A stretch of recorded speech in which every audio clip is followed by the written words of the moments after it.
All right, this video will help you with the workbook pages from yesterday. So if you weren't able to finish them, or if you want to check your work, you can watch this video. This will kind of also give you a review of multiplication too, because they wanted you to find the mistake in this problem. So I'm going to start out, even though we know this one does have a mistake, sometimes you may just want to see if your answer is correct. And you can do that using multiplication. So I take my answer and I multiply it by the divisor, and I should get the dividend. If I have a remainder, I also have to add the remainder, and then I should get the dividend. But in this case, we don't have a remainder, so I'm just going to take the 29, and they have come up with 29 by adding 20 plus 5 plus 4. So I'm going to do 29 times 46 and see what I get here. And so, just remember, we've done a lot of strategies with multiplication. And if you're still having trouble, I think the area model using the boxes will really help. So I'm going to do 29 times 46. So I break that up into 20 and 9, and then the 46 into 40 and 6. Then I multiply 40 times 20. So 4 times 2 is 8.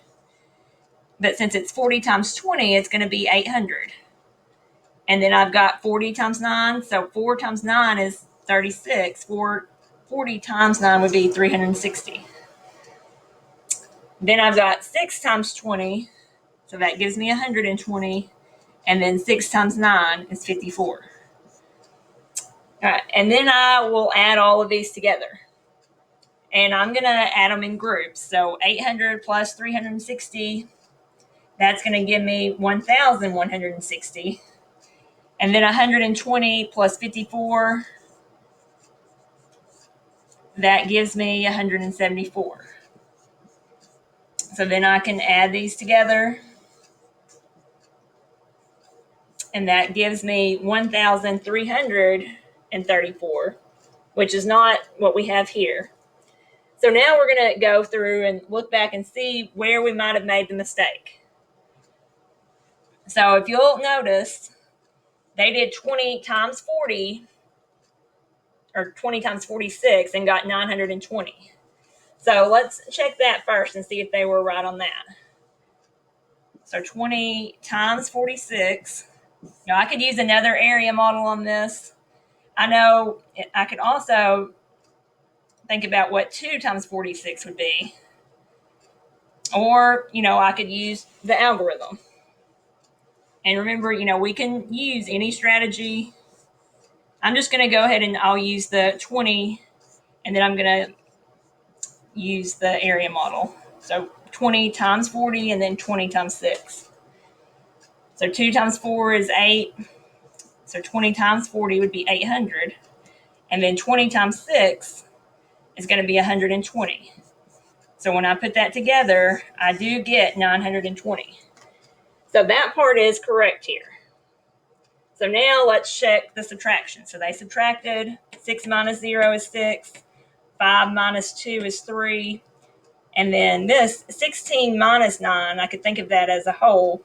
That's going to be 7 here. Or if you need to do the regrouping, we still end up with 16. So this should have been a 7 here. So that messed up everything after that. So I'm going to go ahead and I'm going to erase this part, because now I've got 736 to deal with. So I'm thinking about how many groups I can make. And remember, we talked about 10 being easy to work with. So I can say 10 times 46. That gives me 460. Then I subtract, and I end up with 276. So I don't have enough to make any more groups of 10, but I could half that. So I could say 46 times 5. That gives me 230. So if I put my 5 here, I get 230. Then I subtract. I have 46 left over, so I can make exactly one more group. So 1 times 46 is 46. And I'm running out of time on this video, but we would add these together to get our final answer of 36.